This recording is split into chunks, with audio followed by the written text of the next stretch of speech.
Before we start, I would like to ask your help to do two things.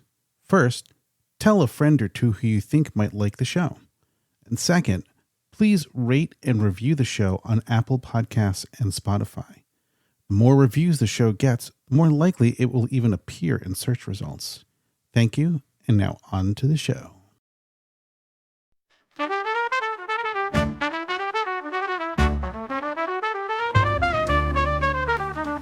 They make the trek out to Burning Man for a week and a day. After a lot of work, oh, there's a lot of play. Party, party, party, drama, drama, drama, bitch, bitch, bitch. Year after year, they come back to scratch that itch. They all say their lives have been changed.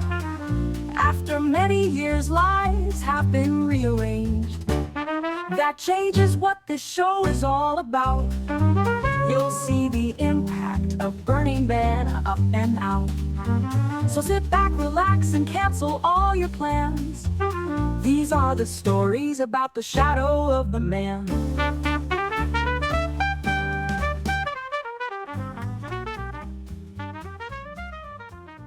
Hello, and welcome to the Shadow of the Man show. I'm your host, Andy. Now, I had nothing to do with this. Is that Andy? Today, our guest is the one, the only, John Law. Welcome. Hey there, Andy. Thanks for asking me to do this. I think. Yeah, well, no, you're a very special guest. You have to go back, like, I mean, as we were talking about beforehand, this show is about, like, you know, the impact and influence of Burning Man on people, but like you precede and post dates in Burning Man, and one of the main reasons I wanted to have you on the show, because this is going to come out on February 2nd, and the SantaCon documentary has its San Francisco premiere, right? So let me get this straight. So it's going to be February 5th.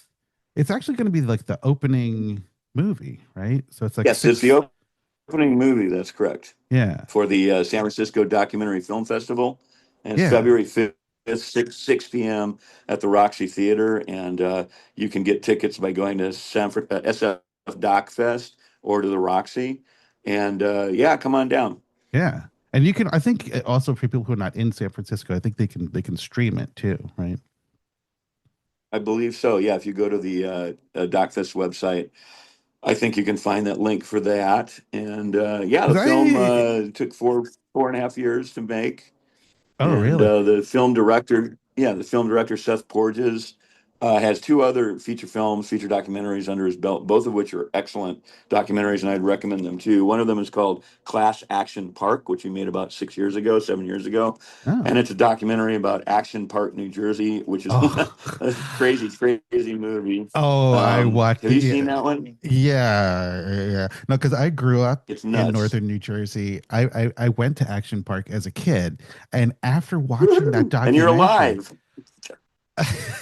well, no, it's funny Yeah, because you're alive to tell the story. like after watching the documentary, I was like, wait a minute, everything makes sense now. Like every time we would go to Action Park, I remember coming home with just like a splitting headache and just being like, no, like, oh, I think I got a concussion. Like every time I Right. Well, the went. place was run by gangsters who allowed the teenage stoner kids to basically run everything, Yeah. And then there was like the in the one, operations. I remember seeing like there was the one slide that I remember when I went there as a kid, it was never open. And we're like, why isn't this one open? It was the one that goes down and it does like the loop de loop. We're like, that Big looks loop, yeah. crazy. And then like in the documentary, they're like, oh yeah, we sent one or maybe two people down and they got severely injured or stuck. Oh yeah. Well, Like, my buddy Jason Scott, who works with the Internet Archives, he grew up in New Jersey and he used to go there all the time. He's in the movie actually, talking. I believe he's talking about that specific ride and how ridiculously dangerous it was. and didn't they like pay one of their employees? They're like, okay, we'll give you like $50 or whatever it is. It's like to test it out and go down. They're like, oh, okay. Like, Yes, that's in the movie. That's correct. It's a yeah. brilliant film, and really illuminates the being a kid, a stoner kid in the like 80s, or in my case the mid 70s. The film and how the people are acting in it is the closest thing that I've is one of the two closest things I've seen on film to my own teenage years, running around as a juvenile delinquent teenager. Well, where'd The you grow other up? one being Well, I was born in San Luis Obispo, California, moved to Oxford, Mississippi when I was 5, moved to Big Rapids, Michigan when I was 6, which Oh. is where I grew up. I would say I grew up there for 9, 10 years. And that's where I lived a teenage life, much like what you would see in Class Action Park. And then Ah. Johnson City, Tennessee for a year and a half, a year, and then Knoxville for a few months. And then I came to San Francisco in 1976 when I Oh, was okay. 17. Wow.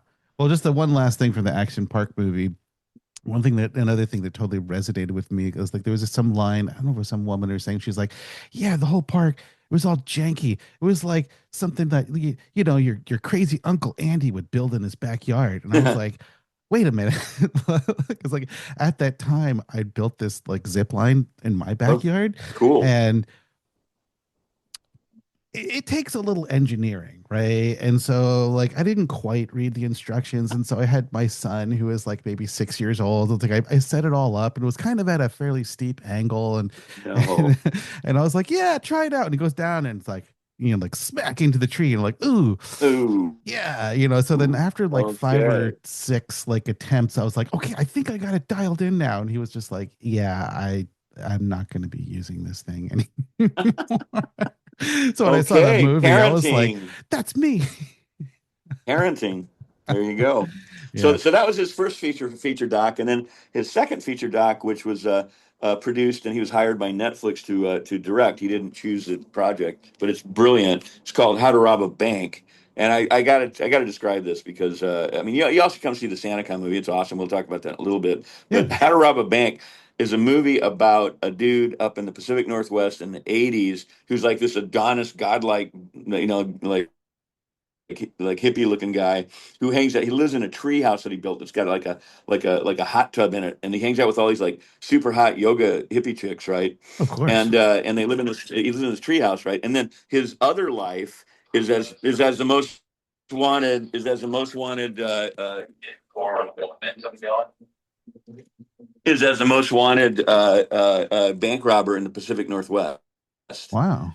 um, and for a multiple year period. He was known of by the FBI and other agencies as Hollywood. They call him Hollywood because he's very polite when he robbed these banks with his two buddies. So the movie's about that, and it's pretty amazing. And then his third feature film, which is SantaCon, he started working on about 4 or 5 years ago, and he he was friends with Scott Beale, who was my partner in Laughing Squid and old friend and like original. He did the original website for Burning Man, Yeah. for the Burning Man connection, uh, and really great dude. And he's in New York now. And he called me. He goes, "Hey, this friend of mine, he's made these movies." And I was sitting at a bar with him, and he asked me about SantaCon. I told him about it, and also the fact that we were involved in these other Cacophony, Burning Man, whatnot. And he wants to make a film about it. And I'm always wary about people who want to do that. I've been approached a bunch by people who want to do this project or that project, and they're usually full of baloney. But Scott endorsed him. And Mm. so I met with him and talked to him, and Rob Schmidt, who's the original Santa, my buddy Rob Schmidt, we talked to him, and so Yeah. we decided to help him out with the film, and he took him 4 years to make it. He flew Rob and me to New York in 2022, where I attended the Yeah. first SantaCon I'd been to since 1998 in New York. Was the last one I attended and had a part of, I could and it was great. tell. We Yeah, like watch because watched it. I remember that scene with like the two guys come out to Times Square, and it's like all just like the looks on your guys' yeah, we were. It faces. was a it was a whack. It was a whack, and SantaCon and Burning Man have way more in common than you might think. Yeah, yeah, But with yeah, that said, the event, the movie is a pretty good telling. We got Seth and his editor and his other people on his crew video footage. There's really good video footage from 1995, which was the second San Francisco SantaCon. 1996, which is the Portland SantaCon, the first one. 97, the first LA SantaCon, and 98, which was the first New York City SantaCon, which later on, long after we lost control of it, not that we were trying to control it, but later on, that event in New York had as many as 40,000 Santas on it, which is, I mean, hard to imagine and completely ridiculous. But yeah, the film wow. he made, I like it. It's pretty cool. It's dedicated to my best friend who passed away recently, Chris Radcliffe, Very who cool. is an early Burning Man character. He's basically the Neil Cassidy of Cacophony Society, Burning Man, and he Mm. makes Neil Cassidy look like a he honestly, or he did. But with that said, and I mean that with all love, Oh, of course. sorry for, to be use a detrimental term there, Eh, but that's what Chris was, and he's the film's dedicated to him, the original Bad Santa. yeah. I gotta say So, that one photo of him in that like God, is it the evening gown with the bolt action rifle. I was just like, wow, he looks hot. yep, yeah, he's a better looking woman than he was a man from a distance. Absolutely. Yeah. Yeah, I know. I was just like, But wow. yeah. So yeah, come on out and see the film. It's on the 5th. Support the filmmaker and the San Francisco Documentary Film Festival, which is an awesome ongoing. I think they've been going for 25 years or something like that. Jeff Ross is an old, community Oh, guy from San Francisco Underground that's been running that film festival for forever. all And right. yeah, it's a cool festival. And the movie, I like the movie. Whoever you might like, you might not. Come dressed up as a Santa Claus. I mean, or at least I don't care if you do or not. But Seth, the filmmaker, I think would love to see a bunch of people there in Santa suits. He'll Wow. be there, and there's going to be a Q&A with the filmmaker Seth, Rob Schmidt, the original Santa, and me on stage after this. So you can throw shit at us if you want or whatever. How big And is the Roxy? yeah, Like come on out for it. how big is the Roxy? Like how 290 seats. Oh, so everybody, if you're hearing this now, get your tickets now, if you can. Yeah, I would. It'll probably sell out, but who knows? Yeah. Who knows? Yeah, and so yeah, the Doc Film Festival is a great thing. Oh, and I'd like to point out another pimp out here. The next night at the Doc Festival, which is the February 6th, Six. Yeah. here's a film that you really want to see. It was produced and directed by In Decline, by the activist group In Decline, and it is a film. I can't even describe it. Okay, it's a 40-minute long film, and it's on a double bill with a documentary about the residents. Who, if you know who that is, you want to see that too. But the film is called Cream, Cream, and it's made by Ryan McPherson, and it is he sourced 700 Wu-Tang Clan songs, and he made a movie. He made Romeo and Juliet with zero AI. It's all live action, all real actors, and he recreated the story of Romeo and Juliet with all of the dialogue for all of the actors taken from Wu-Tang Clan songs. And it's acted, and the acting is sterling. It was a very well produced film, extremely well produced film. The Wow. actors are all pro LA fucking actors, and it is really powerful. That's And incredible. I kind of, Wu Tang, I could take him or leave him before, but now after checking out the language and how absolutely Shakespearean in a modern idiom it is, it blew my friggin' mind. I can cuss on this thing, Oh, right? you can, yeah, yeah, Blew, yeah. Don't blew, worry, you can blew, cuss. Yeah, yeah. blew my fucking mind, and it's just a beautiful piece of work, and that's February 6th at the Wow. Roxy. It's part of the documentary film. But please come to see that. Tell all your friends. I Sure. don't know. It'll probably be on TV sometime later, like the SantaCon movie will eventually be on streaming. But Hmm. I would totally recommend coming to that showing. It's I've never seen anything like it actually. Wow. And That sounds yeah, like you a can just a check out the mountain trailer. of work. Like, Oh yeah, yeah, like, and Wu Tang Clan digs it. They they kind of like if not sanctioned it, they didn't sue him. Let's put it that way. And they seem to like it. He's gotten some feedback from their management, and yeah, they're digging it. And it's well, I just wonder how like I that said, works, right? hard Because to explain. like legally with like copyrights, like 700 songs. but you can sample like up to like It, X amount of seconds, right? Like without having well, to pay them he's royalty not or something. sampling the music. He's Yeah, using the language. He's taking the words yeah. So you're just from. taking He'll like, take like one line, yeah, one line in a conversation that a character is having would be one line from one song, and the next line would be a line from another song. He spent a lot of time on this. oh my God, Okay, like and the years. language Yeah. works. And if you watch the film, it works in a Shakespearean fashion. I'm a big fan of certain Shakespeare plays, seen him perform, to watch Huh. movies versions, and he gets it. And the comparison between original Shakespearean language, from 500 years ago, and the Wu Tang Clan is pretty, pretty, pretty dope, as they would say. Wow. What's that one called? That movie? It's called Cream, Cream, C period Huh. R period E period A period M period. Uh-huh. And I don't want to say any more about it other than the fact that it's a retelling of that Romeo and Juliet story, and it's hella better than the one with Leo DiCaprio in it. Yeah. Yeah, I'm sure cool kids, thing. people today would be like, Leo DiCaprio as Romeo. He's so old. It's like, no, the young one. Nothing against him, but Yeah. this movie is really fresh. Yeah. So back to the SantaCon. Well, when I was watching it, I was actually amazed that there was even video.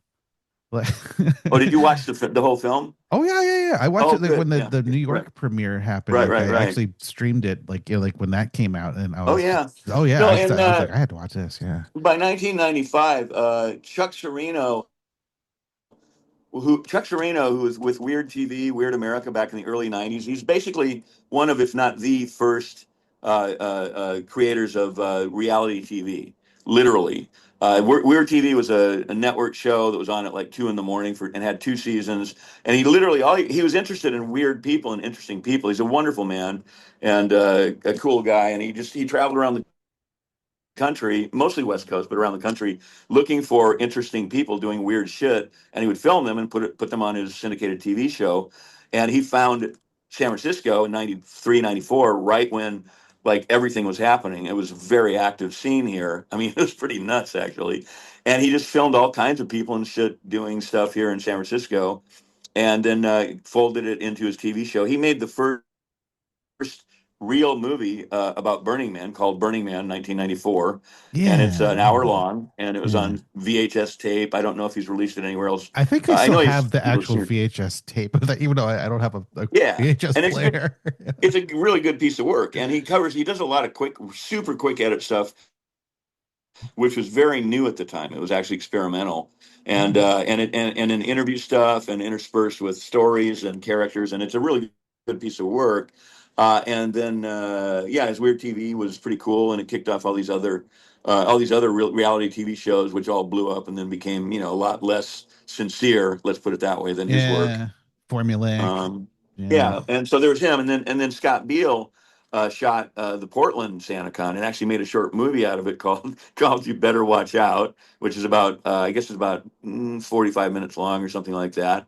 And so both of those guys are pro shooters, and there are all miscellaneous other video along the way. And then LA, Doug Wellman shot that, and Chuck shot it, and I don't think was Scott there. Scott might have been there as well. So we had a lot of cameras in LA, and then New York City was shot by Scott and Herod Blank shot 16 millimeter film of a lot of the events, and all of that footage was licensed to Seth Porges to make the SantaCon movie. So, and it's, yeah, I don't know, whatever. I mean, I'm in it, so whatever. I mean, what do I know? But go check it out and, throw stuff if you don't like it. And, buy No, me a drink it's buy me and Rob a drink if you do, and Seth a drink if you do like it. oh yeah. Yeah. Well, I definitely owe you a drink because I loved it. Yeah.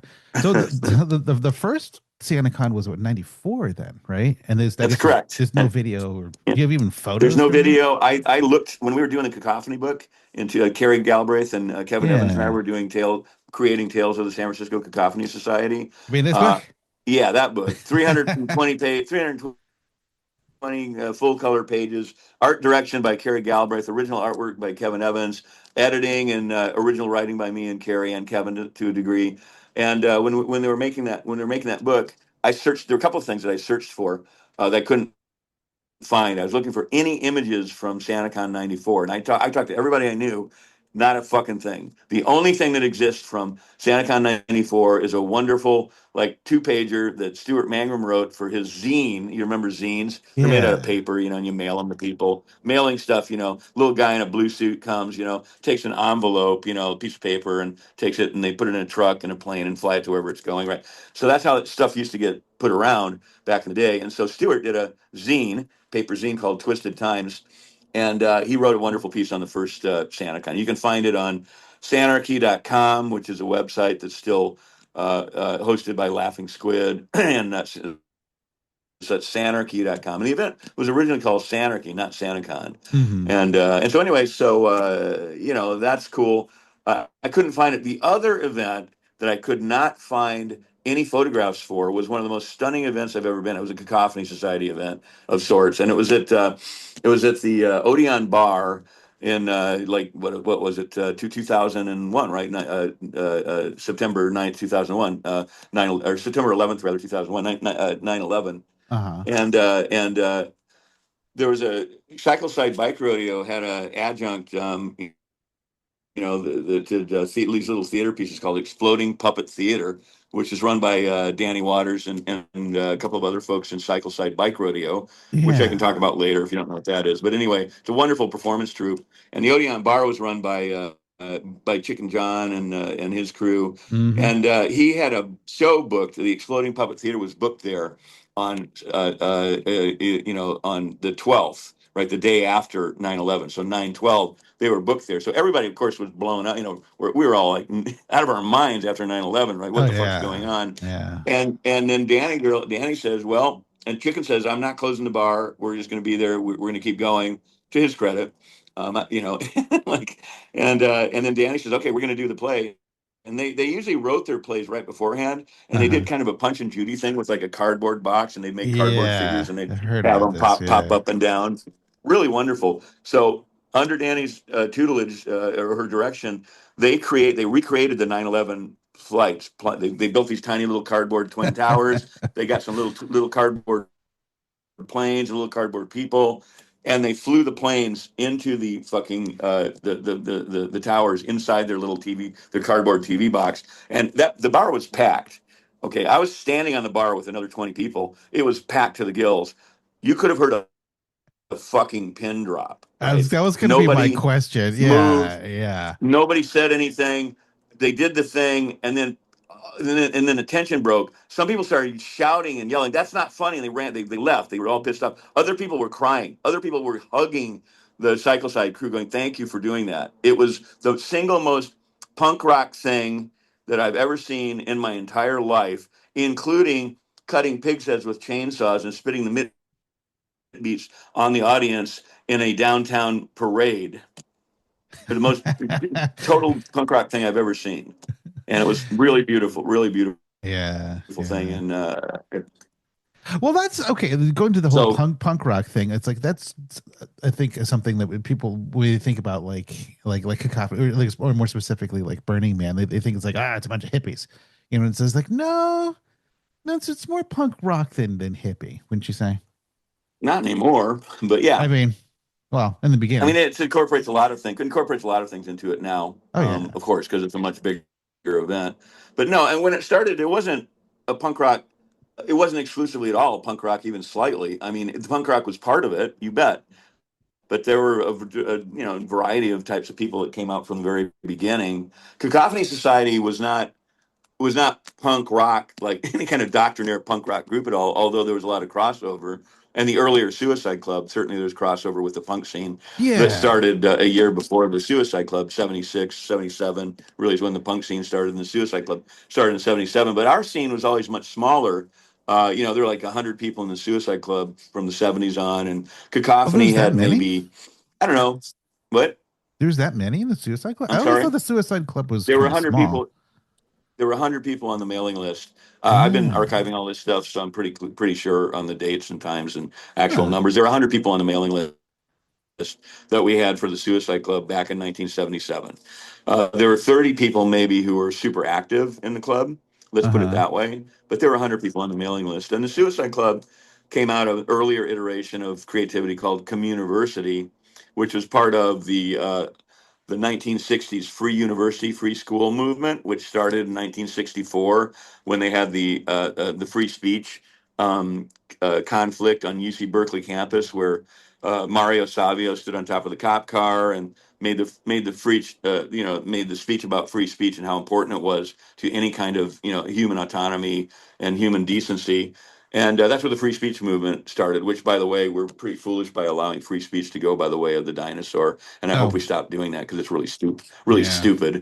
But besides, not to get into politics here, but so the free university movement started at the same time, and it started because, and this is like I'm telling you this because this is the precursor to Burning Man. Burning Man did not start because one windbag threw his rib on the desert and there was Burning Man. That's an absolute fallacy. 100%. And anybody who's involved originally in the first few years Well, yeah, knows well, that. get into that. Well, And because so it's at funny any because rate, you're so anticipating all university. my questions because my next Well, question was going to be is who is or who was Gary Warne? Is it Warne or Gary Warren? Warne. Warren. Yeah, and that's I'm getting into that. It Yeah. require we have an hour and a half here, and if you want Oh to know about yeah. the pre Burning Man history, that's what I'm telling you. Exactly. That's exactly where I So wanted to go. Yeah. Yeah. and so Community came out of a genuine goodwill concept that a lot of professional educators had in the United States in the 1960s, and that was at that time was a time of incredible turmoil, way more than we're having now, by the way. Mm-hmm. Just to put it into context for you kids, big turmoil. People are being assassinated left and right, and major street movements, bigger than the ones we're seeing now, fighting against the opposed to the Vietnam War and in favor of the rapidly expanding civil rights movement of the time, which was a brilliant and genuine and needed, desperately needed movement. And so a lot of young people were pretty pissed off about what was going on, and there was a lot of unrest. So educators in the universe of goodwill in the universities decided, well, we want to connect up with students, and we want, we're here to help them, here to be, like educational. So what's the current zeitgeist? What do kids want to do? And the idea of free, free commodities, free, education, that sort of thing was in the air at the time, along with a bunch of other ideas. And so this concept of the free university free school movement took hold and and developed a lot of leverage, a lot of footage over the next several years. And there was no central clearinghouse for it. There was no central philosophy. It kind of evolved out of European public education theories and writers and educators, and then was kind of filtered through the American educational concept and system. But the idea of free universities was, particularly in regards to San Francisco Bay Area, was students and educators coming together, creating a curriculum and classes that were all free, and then teaching them for free, people interacting with them for free. And this concept took all kinds of different faces all the way across the country. And like a lot of stuff, the only good thing about being around for a long time is if you're paying attention, you start to discern patterns, and that you see things that disappear that were hugely important and influential at one point in time. And before the internet, and of course the internet's going to all blow away when the cloud blows away, and whatever AI apocalypse we might be facing. But in the meantime, a lot of the stuff you can find, we have this, what do you want to call it? Um, um, wall of information, a tower of Babel of information coming at us constantly. But if you're discerning, you can sift through that and find real information about certain things. Back in the day, you couldn't. I mean, something would happen, and maybe it was recorded in a newspaper, or maybe like a magazine or something, and a lot of that stuff just goes away completely. So the free university movement, which was enormously influential on all kinds of things, there's very little about it online. Very little about it online. Okay, so San Hmm. Francisco had, like, UC Berkeley had a free school. San Francisco State had a couple. First one was like the experimental college, I think is what it was called, starting in 1965. That ended in 69 or 70. And then they started a new one called Communiversity, like community university. And it was a function of SF State, and they created a little format for a little protocol for it, and they engaged student administrators, a couple, three of them, and they created a class calendar that came out three times a year, and they would run these free classes. Many of them were in the SF State classrooms that weren't being used at the time. A lot of them were off campus in different places, people's homes, restaurants, whatever. And they encouraged people to do whatever kind of classes they wanted to. This was happening all across the country at the time, and there were hundreds of these schools. I mean, New York City, Hmm. all the SUNY colleges had free schools. University of Michigan. I mean, there are literally hundreds of them, if not in every major university around the country. And like I said, there was no central doctrine. So some of these free schools were and or ended up being fronts for religious or political groups. A lot of them were that way. Some of them were just, Ah. yeah, some of them were free form and very idealistic and genuinely trying to do what they're saying they were trying to do, which was to create these avenues of and communication networks of people learning different things and working together.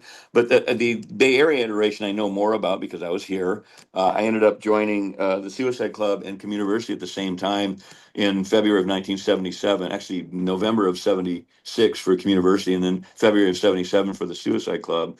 And the format of that organization at that time, the student administrators in 76 had gotten into a little tiff with SF State because the quote unquote classes that they were doing, some of which were very kind of traditional. They had like conversational French or the physics classes, automobile, how to fix your automobile classes, how to make tofu. Point being, anybody could do any kind of class they wanted to, as long as it was free. You didn't charge money for it. You could barter stuff, and I'll talk about that in a minute. There was a format for bartering. All of this is pertinent because you'll see where it had an influence on later Burning Man. Which is what your interest is, which is Burning Man, which is a very small part of my interest. Mm-hmm. But with that said, so the Community, SF State, they had an office in a Quonset hut on SF State campus. There were 3 or 4 student administrators. I think 1 or 2 positions were paid. And by 1996, Gary Warne had become the chief student administrator for Community. His 96 or interest, 76? I'm sorry, 76, Oh, excuse me, okay. Yeah, 76, yeah. Yeah. 1976. Yeah. And to qualify this, I've worked with a lot of people in my time in all kinds of different projects, creative projects. And a lot of people, the word visionary is one that's very overused. A genuine visionary is pretty rare. And I've been around some people, Stuart Brand, who's undeniably, really, has had visionary moments and all that. I've been around other people, prominently people who involved in Burning Man, who not only not visionaries, they're windbags. But with that said, Gary Warne, in my estimation, he died in 1983 at the age of 35, or else Yeah. you would all have heard of him for a variety of reasons, but he was a genuine visionary. He would come up with an idea for an event, and his initial concept, which he shared with a lot of people at SF State and who were in Community University, was the idea of free exchange of ideas and creating culture through this, through building it yourself, through making your own culture, and he really believed in that. And he and Adrian Burke, Rick Lasky, there were a bunch of Kathy Hardy, a bunch of people involved early on, who shared this vision. And so the idea with Community was to keep free exchange of ideas and to build culture. Okay, so they got into some trouble at SF State because the idea of free ideas branched out from what you might consider traditional educational models into some pretty out there stuff, right? Including like they were really into pranking and in urban exploration stuff kind of early on. Mm-hmm. And so some of the events, some of the classes would end up being events like they'd have like clown costuming and then pie fighting contest, or how to do that properly. They'd watch like an old Charlie Chaplin or Buster Keaton films, and then they'd have that as a class. They'd in between the conversational French and the theoretical physics classes. And so also they do exploration things where people would go, they meet at a certain point and go on an exploration, like what do you call it, a pataphysical exploration, as Gary might have said. He was pretty influenced by the Dadaists. His kind of early Suicide Club was influenced by the Yeah. Dada scene, and so they did. There were a couple things that broke the camel's back at SF State as an actual official, like legal, entity. And one of them was they at that time in the late 70s, like streaking, which is basically getting naked and running around in places you weren't supposed to be, was kind of a fad for a while. And so they did a couple of incidents where they did streaking situations, on the campus and other places. That was one that pissed off some of the alumni, deep pocket alumni people, who helped pay for the school. Mm-hmm. The other one was a thing called the Pie of the Month Club.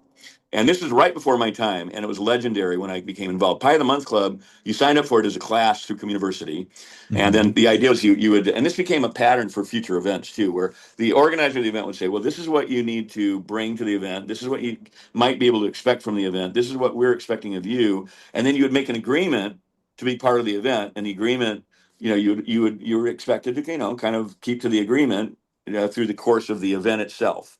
And so with the Pie of the Month Club, it was like you show up and you say, bring a list, a notation of when you can be assassinated and when you cannot be assassinated. For instance, if you had a retail job somewhere and if somebody assassinated you at your job, you would get in trouble and lose your job. You would say, please don't assassinate me between the hours of 9 a.m. and 5 p.m. Monday through Friday. If you were a teaching assistant and you were in a class, in a classroom situation, and you didn't want to, you thought that might be deleterious to your, ongoing academic career, you'd say, well, please don't assault me while I'm doing my TA duties or whatever.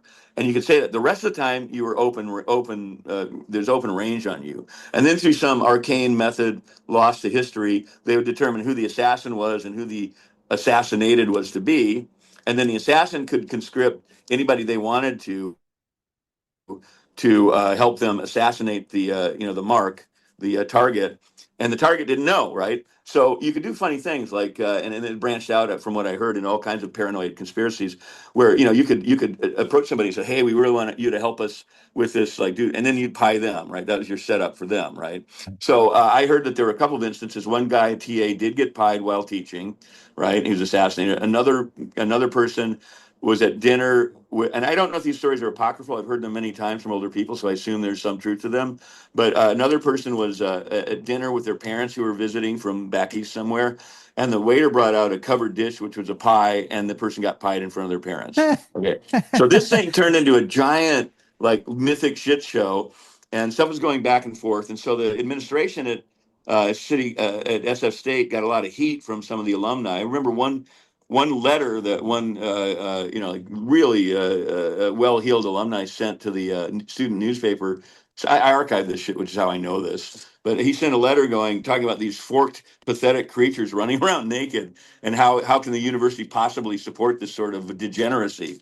So anyway, they got in a little tiff, and Gary, being Gary, said, "Well, okay, let's just look around and let's take this out and turn it into a 501c3 nonprofit," which they did. They left SF State.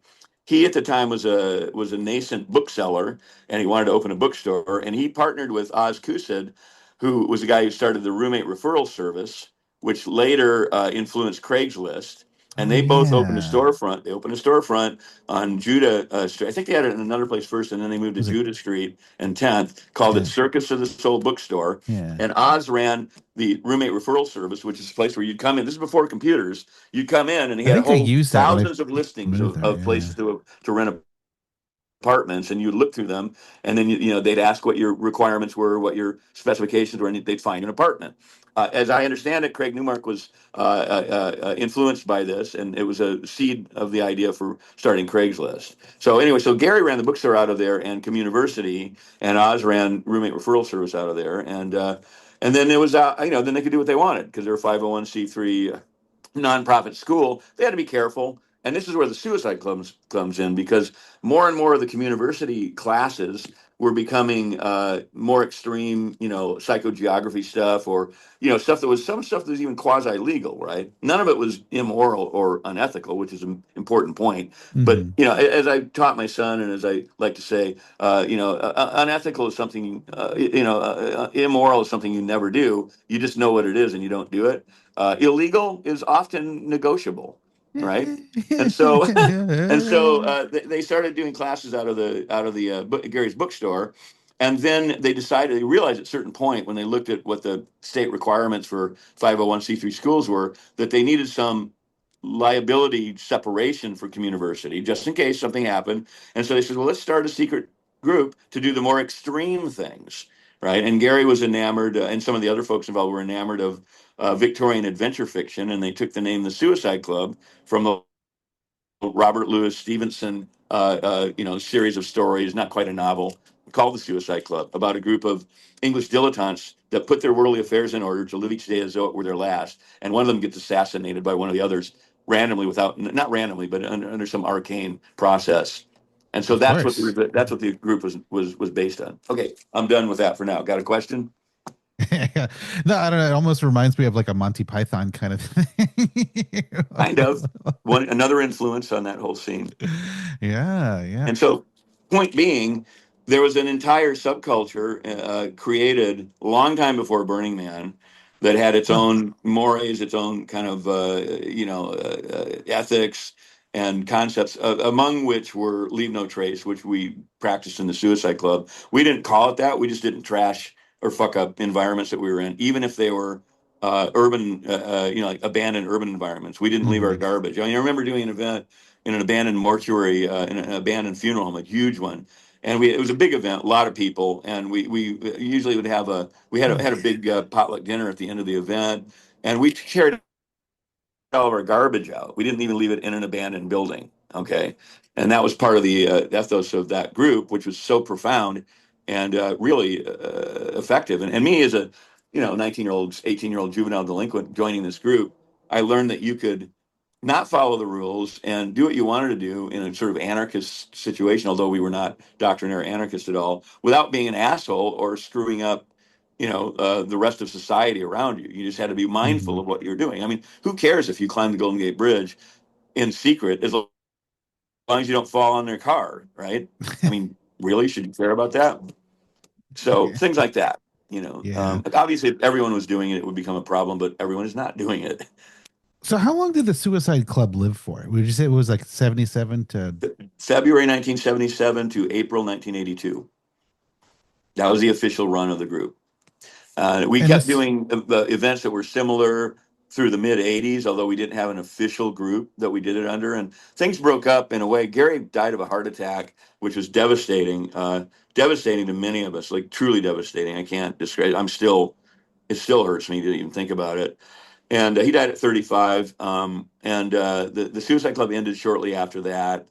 And and what was the question there? well, no, it's gonna go because the Suicide Club was a little more like insular, right? I mean, like they weren't quite. It became more insular. In the beginning, it was not at all. Yeah. Yeah, not at all. It Hmm. became more insular, sure. Hang on a second. I lost you there. Oh, Oh, you there hear you me? go. Okay. Here. Yeah. Yeah. Yeah. No. In the beginning, the only thing that separated it from the general population was that you had to join it as a class through communiversity. Okay. Now, this is another thing that's really interesting to people who want to organize events and do like cool underground shit. Basically the Suicide Club, you have to have people that are conducive to that sort of thing. And before the internet, it's easy to find them now on the internet. Easy to find people who are interested in the most arcane subject, the most obscure subject you can imagine. You'll find 100 of them online, Oh somewhere. yeah. Back in Yeah. 1977, forget it, right? Finding, I mean, Elaine Affronte, who's one of the OG Suicide Club folks. She's also an attorney and an accomplished person, and part of the '70s scene, and which involved a lot of a lot of a lot of sex with different people. And she said one time, memorably, it's like I can find some dude sleep with any bar in town, but finding a really good freak is extremely difficult. Okay. That's a good And quote. God bless her, she was right about that. So the Yeah. reason the Suicide Club could even exist, and this took me some time to figure out over the years, is that it came out of an existing scenario, a free university, a free school called Communiversity that had a 3,000 person mailing list at that time. Okay, so Whoa. out of that 3,000 people, most of whom were between 18 and 30, young, excitable people, in the prime of their life, starting to do things. Out of that 3,000 people, only 100 people signed up for the Suicide Club because it sounded pretty scary, right? And so, but you needed those 3,000 people to get 100 people who had the wherewithal or the interest or the whatever to actually take the risks that were presented to them and that they soon started to create for themselves in this little subculture that we were creating at the time. And so that's super important to know, because now with the internet you don't need it. You don't need to have that kind of a background to a filter to get people who would be interested in doing this sort of thing. Yeah. I don't know if that makes sense or not, but No, yeah. And and then well, later on, I mean, we'll get to, well, I guess we get to right now, like Cacophony, like so SF Cacophony, like when did that start up? And you guys had a different kind of concept, right? So you came up with the newsletter, the rough draft, right? well, And we so had that a was, newsletter. We had a newsletter in the Suicide Club. It was called oh, you did? We called it the newsletter. It was mailed out. Yeah, Oh, I actually need to read it. I actually need to iterate on this a little bit more. sure, The, sure. the the newsletter in the Suicide Club was mailed out every month, and the reason that organization was not an organization, why it was so profound in my estimation, now in 50 years, 40 years in retrospect, is because of the system that was set up mostly by Gary Warne, because he wanted to have a group that he's involved with that he didn't run, that he wasn't the leader of, that self-organized. And how do you do that? I mean, communism really doesn't work very well. Anybody who studied history will admit that. It's just, I mean, it's a great idea, but wrong species. But people are selfish and self-involved, and communism is never going to work because of it. But whatever. That's another argument for another time. So with the newsletter, the way that they set it up, Adrian Burke and Gary, is that anyone in the group could list any event they wanted to in the newsletter, and you'd write up the event up. You'd say what you needed to bring on the event. People needed to agree on the individual events. What they were going to do if they came on it. But the newsletter itself, the editorship of the newsletter rotated every month to a different person. And everyone in the group was encouraged. I mean, they weren't required. There were no requirements. They were encouraged to edit the newsletter, right? So pretty much most people ended up editing at least once, which means that sometimes, like Pierre Burrell would edit it and it was illegible and he was late in getting it to the post, or somebody else like Don Heron or Nina Feldman would edit it. And it was beautifully laid out and perfect and mailed on time. But that wasn't the point. The point was that everyone was encouraged to do it. No one controlled it. No one controlled the only organ of cohesion that we had. The other thing, we had a treasurer, quote unquote, and the mail cost, like at that time, was like 5 cents for a postage stamp or whatever, 4 cents. So we had a treasurer who would handle the, 100, 150, $120 or whatever it came in for postage. And the treasurer rotated every 4 months. So nobody even controlled the tiny bit of money that was involved. Oh, So wow. what that created for 5 years, which is a long time for something that's so unstructured to exist, I think, if you look at history, right? What that created was a group that was genuinely Hmm. motivated through collaborative, collective energy, power, and ideas, and it worked pretty well for several years. Yeah. Well, I think something we'll maybe we'll get to a little later, but I So think that definitely cacophony works like changed. on a smaller scale, because it's like Yes, once things get bigger and of bigger and course, bigger, and then of bureaucracy and course, everything, it's of like it course. all goes out the window, right? Absolutely, that's Yeah. obvious to anybody who's ever studied Yeah. civilization, and it's But with true. the Suicide Club, with the newsletter, I mean, it wasn't like you left them at like coffee houses and stuff. It was like a closed list that like you had to be on the list to. Community catalogs we left at coffee houses. We actually did. Oh, you We did? get dressed up in costumes 3 times a year, silly costumes, and we would deliver stacks of community class calendars to coffee houses, bars, other nonprofits, and all that. I remember actually a funny incident. I still feel terrible, and ashamed to this day about this. All right, we were distributing calendars on Haight Street, and I was dressed up as a hillbilly bum with a like red Union suit and a straw hat. And there's a Cowardly Lion. We had all these people in costume. And Louise Jarmilowicz, one of the OG Suicide Club folks, was dressed up as a Raggedy Ann, and she was a super tall, super cute gal, super cute Raggedy Ann. And Mm. we're walking down Hay Street, and we see Harvey Milk walking towards us. And Harvey, at that time, was famous locally, but not nationally, right? He was famous locally because everybody, oh, Harvey, the first kid, he was really well regarded. Was And he mayor so, at the time, or was before? what's It was that? like was he? He wasn't mayor yet, right? He He was was. never mayor. Harvey Milk Oh, was that's never right. mayor. He That's was a right. He was a supervisor. No, supervisor. George Yeah, yeah, yeah. Moscone. George Moscone was mayor. Oh, Harvey that's Milk was a right. supervisor, and he was only Yeah, supervisor for a year and a half before he was assassinated. So anyway, yeah. to my That was. story, we were walking down the street, and so Louise, saw him, and she goes, "Oh, Supervisor Milk, here, have one of our calendars." And he totally New Yorked her and walked right by her, didn't even look at her, right? And I was so pissed off. I said, "Hey, man, fuck you." And then he was assassinated a month later, 2 months later, and I felt so shitty. I felt so terrible that I told him to fuck. And who knows? Maybe he was in a bad mood. Maybe he didn't like girls. I mean, who knows why he maybe didn't notice her, right? It would be hard to miss a 6 foot tall Raggedy Ann. Okay. But Yeah. so anyway, that's a Maybe he story. was I admit eating. it. I'm Maybe he ashamed just of ate a it. I'm Twinkie ashamed of and. it, but I said that. And so God bless you, Harvey Milk. I'm real sorry. Yeah. Yeah. So yeah, we also met George Moscone, the mayor, one time. It's really funny. We were my friend Jason and I. Jason was a local journalist and also a major player in the Suicide Club, creating Hmm. events. and he was working for one of the local, I think for the Berkeley Bar, and this guy, what was his name? Shit, he was Richard Nixon's chief of staff, Charles Colson.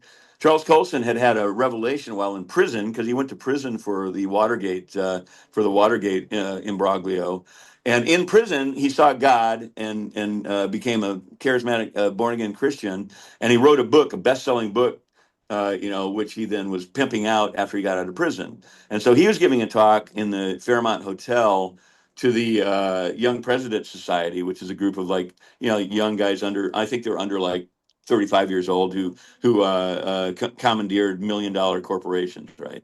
So a really ruthless group of people, and he's giving a prayer breakfast to them. And so Jason set it up through his editor, got a photographer, and set up an interview with him for after this talk. And it's like at 8 in the morning or something ridiculous like that.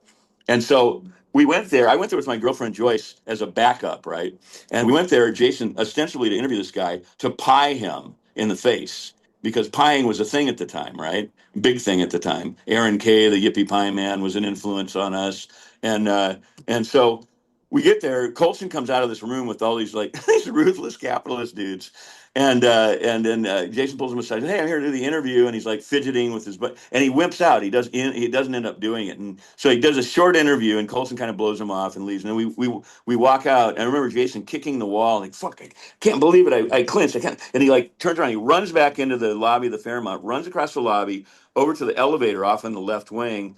And we run in behind him, and I had a backup pie, right, from Aaron's Bakery, and a backup chocolate cream pie in my satchel. So he runs across the lobby, and Colson's just getting his elevator, and I see his hand go into the elevator, and he turns around and runs back through the lobby, and Colson's bodyguard does a flying tackle of him in the middle of the lobby. Colson comes out of the elevator, wiping chocolate cream pie out of his eyeballs, right? And he knows this is a hit. He doesn't want anything to do with it. And he says to his bodyguard, "Come on, let's get out of here. Let's just leave it alone. I don't want to prosecute the hospital, not the hospital, the hotel staff." It's like, what the fuck's going on, right? And so the hospital, the security guy for the hotel finally gets involved, and Colson's gone by then. And he goes, "What was that all about?" And Jason says, "Well, that was Charles Colson." And the guy's, "Colson, yeah, wasn't he giving a talk in one of the rooms?" And he goes, "Yeah." He goes, Colson, I've heard that name." And he goes, "He was Richard Nixon's chief of staff." And the security chief at the hotel goes, "Oh, Nixon, huh?" And he goes, "You know what? Don't worry about the pie in the elevator. We'll clean it up. Don't worry about it. Just get out of here." And Wow. there's actually it was covered by the Chronicle. There's an article in the Chronicle about it. Oh, that's They covered hilarious. it. And so that was kind of things that we did in the Suicide Club. They were kind of ancillary Wow. events. That wasn't an official event, but it was, Hmm. like a Suicide Club influenced prank. Hmm. And so anyway, on to Yeah. Cacophony. Well, on the Cacophony. Yeah. So when did Cacophony start up, and how did that come about? Cacophony started in 1986, in early 86. Oh. And a bunch of us in the club had kicked around the idea of starting a new group pretty much for years. And nobody pulled the trigger on it until Gene Mashofsky, who's one of the main organizers in the later day Suicide Club, and all the people involved in first Cacophony year they were all Suicide Club alumni. And she has the idea, along with a couple of other people, and she has a meeting at her house, and in that meeting, they kind of come to the idea to start this group, and legends and myths and whatnot get started. So I'm doing an archiving project for the last 20 years on this material, and so I try to cross reference people's ideas, and people all remember things differently. Okay, they just do, including me, and I get it wrong myself sometimes. I totally know. I'll admit first to admit that. So if you can triangulate any particular incident or situation from three or four different points of view, and kind of cross-reference them, you can kind of get an idea of what might have happened. Okay, that's the Yeah. best you can get with history, and so the name Rough Draft, I've been told, and I think most people agree, Gene and Louise Jarmilowitz and another person, maybe Lance Alexander, were walking down the street when they came up with the name Cacophony Society. Okay, and then later at the meeting, we're going to have a newsletter, and the Suicide Club newsletter we called the Noose letter because it was a Suicide Club. That was the reference there, to kill yourself with a noose. And then with the Cacophony Society, they kept putting it off, and finally, it's just like, well, it was the rough draft of the newsletter. And finally, it was just like, well, fuck, let's just call it rough draft. Okay, so I missed out on the first couple of months of the Suicide Club because Jean was my girlfriend. We just broken up, and she was going to murder me, and I couldn't come around. And she was a formidable woman you didn't want to mess with. And so I got involved a couple months later. And I'm not one of the, contrary to what you may have read or seen, and this, you can't control media, as you as media will understand. Okay, I am not a co-founder of the Cacophony Society. I'm an original member of the Suicide Club, involved in Cacophony from very early, but not a co-founder. And whatever's, most people don't give a shit about that, but some people do. And so Gene Mashofsky, to be exact, founded the Cacophony Society along with the help of 6 or 8 other people, including Joe Weinstein, Sandy Hatch, Sarah Jeziorsky, Sheila Stone, Louis Brill. I'm forgetting some people. There's a bunch of people involved early, and they're all old Suicide Club people. So that's how it started. And then within a few months, we were up and running, and I got involved in creating events similar to the ones I'd done in the Suicide Club. And then we also did the monthly, newsletter, the Rough Draft, and it had the very same format in that anybody could list an event who's involved in the group. We didn't have like a whatever you want to call it, like an introductory. You didn't have to go through any kind of a hazing or introductory process to be a member. You could just join. And like the propaganda says, you may already be a member. Okay. And Yeah. so we kept the structure and the organization down to a minimum like we had with the Suicide Club. The ideas around Cacophony that were different, there were some, they were mostly formulated by Lance Alexander. And Lance was a OG Suicide Club character. He hadn't done many events in the Suicide Club. He hadn't really been involved in organizing many events. And I think he felt like he wanted to have more input on Cacophony. And he thought about it deeply. And he looked at what and he wrote about this. And you can find all of his writings in the first chapter of our book, Tales of the San Francisco Cacophony Society, which you can find. It's in its second printing, paperback printing, you can find online. And Yeah. published by Last Gasp Publishing, co-authored by Kevin Evans and Carrie Galbraith, and included stories of hundreds of people in the group, and a bunch of pseudonyms and all kinds of stuff. So Lance, his concept was take from the Suicide Club all of the points that seemed like they worked really well, and then also have another column of all the different Suicide Club kind of concepts or trends or whatever you want to call them that we were involved in that did not work so well, and then with Cacophony kind of lean towards the ones that worked and kind of not emphasize the ones that didn't work. And so we kind of did that. We took a lot of his, and like I say, once again, Gene started the whole thing rolling, but Lance was basically wrote the closest thing to a manifesto for Cacophony. We never really had a serious manifesto at all, but he wrote the closest stuff to it. And his main observation was that the secrecy in the Suicide Club towards the end of the group really ended up kind of poisoning it in a way because we didn't get new blood in, and it was better to risk an open face to the general public and risk getting somebody we didn't want, or maybe risk the authorities hearing about something we didn't want them to hear about. Was that Which really there a was less. concern? Like, What's that? Was that really a concern that Well, you the found? Suicide Club, it definitely was. We were climbing the Golden Gate Bridge regularly, going into all kinds of live infrastructure sites. That's Of good. course, it was a small, probably a smaller concern to the authorities than we thought at the time, and we got quite paranoid about it. And literally, like through social pressure, like basically convinced people. I mean, there was a controversy in the Suicide Club the last year about press or no press. I mean, originally there were 3 or 4 articles written the first year of the Suicide Club, and then we got real paranoid about it and discouraged everybody from encouraging any journalistic representations of the group, including Mother Jones magazine was planning to do a feature article on the Suicide Club, and we basically spiked that 100%. We magazine, which is Bob Guccione's second imprint after Penthouse magazine, they wanted to do a piece on the Suicide Club, and we told them to pound sand. There's another author, I'm not going to mention his name, but he's a well-known, well-regarded documentary writer who had written several best-selling books, and he wanted to write a book about the Suicide Club, and we literally shut him down. There's an academic named Jenny Graham Scott who wrote a book about the Suicide Club, which we shut down. I think it was her doctoral thesis, and but we shut down the book. and not like we could make them do anything, but we just didn't help them. We Yeah, stopped yeah. assisting, and So with we weren't threatening to kill them or anything. Okay, we well, just said, hey, yeah, we don't want yeah, to help you with this, and yeah. so we shut that down. And that was good for some reasons and bad for other reasons, right? I mean, nothing's black. Very few things are black and white. And so, not getting new blood into the group after Communiversity ended, because Communiversity during this period kind of faltered and failed, and we no longer had the 3,000 person mailing list. We were no longer putting the Suicide Club as a class in the Communiversity calendar. So structurally, like Like, this how do is you what, reach out? Like, yeah, yeah, we lost our new blood. And so in Cacophony, we chose not to do that. We were like, okay, we're just gonna like let if the press wants to cover shit, that's great. They have to be part of the event. We want them to come out and like play as part of the event. But yeah, if they want to cover something, sure, we're not going to shut them down. We might even encourage it a little bit.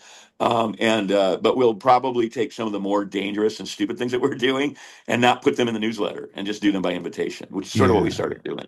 But And that was the also, you difference had between things like sounds like cacophony too, right? So there'd be right. like We had adjacent another people. column. We had Like, another yeah, column that included that. That's correct. yeah, And so the official, quote unquote, official cacophony events were listed in the newsletter rough draft. And then there was a music column that was done for a while by Chandler White, who's an incredible musicologist. And then the Sounds Like Cacophony. I forget who first did that, but it was probably in like late '80s, maybe '88 or '89, that somebody did the first the first Sounds Like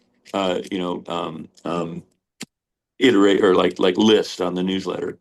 okay. So cacophony starts up in '86. Like Larry goes and drags his crude wooden man to Baker Beach in Larry and Jerry James, who's the guy, '87. Jerry James, who's the guy who built the man, who is full Yeah, 100% partners with Larry, who gets left out yeah. of his story a lot, and Oh who is yeah, yeah, yeah. integral, who is 100% integral, and as much the face of the event through the late '80s as Larry was.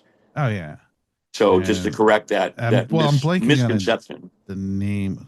God, one more. Oh, Dan Miller as well. Yeah, Dan Miller was Larry's roommate at the time, and Yeah, always involved in the event. Dan's a great guy, yeah. and but not a major organizer in that he was Hmm. organizing groups or setups or building scenarios or what. I mean, he built the man, worked on it with Jerry. Yeah.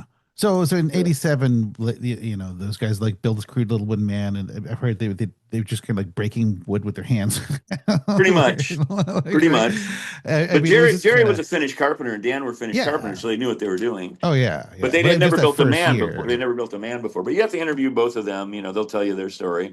Oh, I've already Right. interviewed Dan Miller. Yeah, You haven't he's you haven't interviewed Jerry James though. oh, he's on the list. Yeah, yeah, yeah. Yeah. I gotta interview him definitely. Yeah. Yeah. Well, he was But full so on the face of the event at the time. He's the one who contacted us in Cacophony Society. He literally okay, reached that was out my to us. question because like what was it, which was first chicken or the egg? Like was Larry or Jerry or those guys like part of Cacophony before this whole Baker Beach thing, or only like or No, after? no, they weren't. But there's just someone who is, and this is the actual genesis story of Burning Man. Uh-huh. Mary Grauberger, okay, who is 20 years older than me. She's still alive. She's 87, 88 years old. She was in the Suicide Club in the '70s, and she lived up the street from me in her Sunset. I lived with a friend of mine, Mary Freeberg. I'm sorry, Mary Friedman, whose two children, Ben and Nell, were 7 and 9 years old at the time. And Mary Grauberger lived up the street with her son Fletcher, who was 7 years old at the time. Uh-huh. The two Marys were in the Suicide Club, and their kids were also Suicide Club kids. We used to carry them into abandoned buildings on our backs and carry them into the cable housing of the Bay Bridge. These are true stories. Maybe not the wisest thing to do, but we thought we were doing it safely at the time. Yeah. And so Mary Grauberger was in the Suicide Club, and at the time she was a single mom on welfare and living in like a small apartment. And she joined the Suicide Club and was in it. Came on events, did stuff. I knew her because she lived up the street. Her son Fletcher, I used to swing him around and throw him up in the air. He's like my nephew, along Uh-huh. with Ben and Nell, who were the kids that I lived with, and they were the Suicide Club kids. There's another kid named Taz. I forget his parents' name, but there were a couple of kids that were involved in the group. And so Mary Grauberger, I lost track of her in about probably 79 or 80. And I just sort of lost track of her. And then I didn't meet her again for like 9 years, 8 years. And in the interim period, she went out and she was, like I said, she had been in San Francisco since the '60s. She was,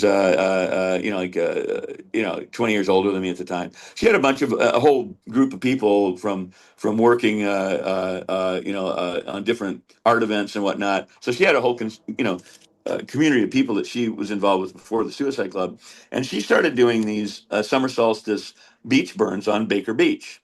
Okay. Yeah. And Yeah. she did them every year on the solstice. She invited a bunch of her friends, and they would hang out and they bring musical stuff and they'd bring their art. She asked them to bring their art. And at some point, evidently, somebody burned one of the pieces of art, and that became a thing. Jerry and Larry, were knew her. I think Larry knew her through Janet Lohr, who was his girlfriend at the time, and who knew Mary, and they were both in a pottery class together, Yeah. at Fort Mason. And I went there a couple times, and I knew Jan a little bit. She's a nice gal, and so that's how Mary was connected. And and there's another connection I can't really comment on, but it was a pretty profound one. And so Mhm. Mary was doing these things on the beach. And that's one of the things that absolutely, of course, why would it not have been something that they kept in mind when they started doing the Burning Man thing? Right. And my guess, and this has been told, Michael Hopkins, who's not the best historian there is, but he's a pretty good storyteller. Flash. You know him as Flash, Yeah. right? He tells the story that they were watching the movie Wicker Man when the light bulb moment occurred.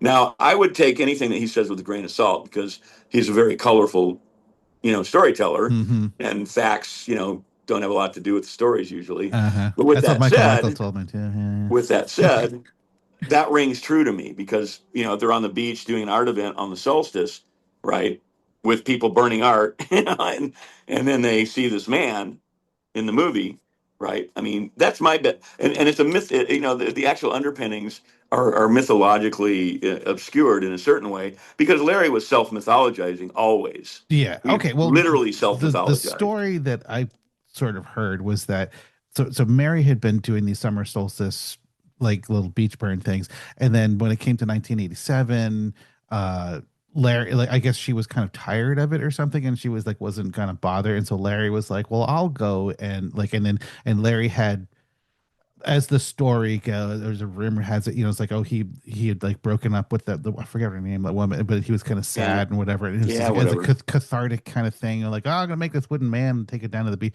But it was just kind of just like a random kind of art, there was no real thought. It was just like, I'm gonna build this thing, go down to the beach, and then they let it on fire, and then all of a sudden a whole bunch of people come up, and all Why of a would sudden you it's like, build a man? Why would you build a man to do I don't that? know. Right. Yeah, You would if you'd just seen the Wicker Man and you'd also been going to a summer solstice event, smoking some weed, and burning art on the beach. I'm just yeah. saying, I'm not a forensic psychologist or anything, but that rings out of all the stories that people tell and the poor memories that people, myself included, have, and Yeah. how difficult it is to literally pin down the exact thing that happened. Right. I would Well, maybe lean we in that could. direction, and knowing Larry later and how much he created stories that really had very little grounding in actual history or truth, I would say that there's a good chance that that's probably what happened. Mhm. That's what I bet money on it. But, I can't prove it beyond a Yeah. shadow of a doubt. Well, as all this time has gone by, maybe we could start a new rumor. Maybe he killed somebody, wanted to dispose of the body, and he was like, "I'm Well, gonna that build into did this happen, wooden but man." we can't talk about that. We're signed in non-disclosure agreements. No, people will think that's real. So, yeah. So after 1987, I mean, well, was that even on like Cacophony's radar at that point, or 88, 88. Michael 88? Michael heard about it and put it in the newsletter. And I think that's when Jerry James contacted us. Yeah. Ah, okay. It might have Because been late '87, early '80, something like that. okay, But because it was Michael that made the initial connection. That as I understand it, And then I met with Jerry. Jerry came and met with us, and he was cool. Immediately hit it off with them. We immediately understood what they were doing, uh, and like, oh, this is fucking awesome! Like a great thing. yeah. And so we started promoting it, started working on it, and by 1990, Michael and I were doing security through radio connection. Hmm. We had police scanners in our ears, and we're listening to the cops as we're trying to bring the components of the man down and get them down to the beach. And we worked directly with Jerry James with that, not with Larry. Yeah. Larry was off smoking cigarettes somewhere.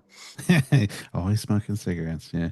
Yeah, well, Yeah. God, what was the thing I was just thinking of? Oh yeah, no, because in reading the San Francisco Cacophony Society or the Tales of the Cacophony Society, like I kept seeing interspersed here and there like mentions of Larry. Like there would be like atomic cafes and just he's this in like there. Yeah, yeah, yeah. So sure. like would he like so afterwards like he kind of started doing cacophony stuff like No, or everybody was a member. oh You yeah. know, you might already be a member. Larry came on 3 or 4 or 5 events. I don't know how many, and he was involved in as a character in a couple of events. Well, the third Atomic Cafe, he was prominently involved in as a character. He didn't organize the event, Yeah. but as a character playing a role in the event, and also in Let Them Eat Cake. I think the last iteration of Let Them Eat Cake, which Peter Doty did, which is a wonderful event where we all got dressed up as French aristocracy and went out and helped Food Not Bombs, handing Yeah. out food Didn't you to guys get like or some people get arrested like Miss P and a couple people got yes, like they arrested? did. That was what I wasn't on that one, but the one that I was on, there were about 20 of us really beautifully dressed. There's photographs of it. I think there's some Where in did the you book. guys get those costumes? I was like, wow. Costuming at the time, there were costume outlets. Louise Jarmila was a costumer. Annie Coulter was a costumer that made costumes. There was a bunch of folks in the group that made costumes.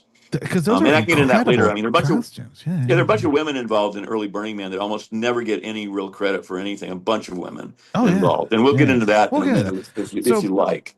if you don't mind, I have there's this thing that one of the parts of the Tales of the Cacophony Society book that like totally like stuck with me.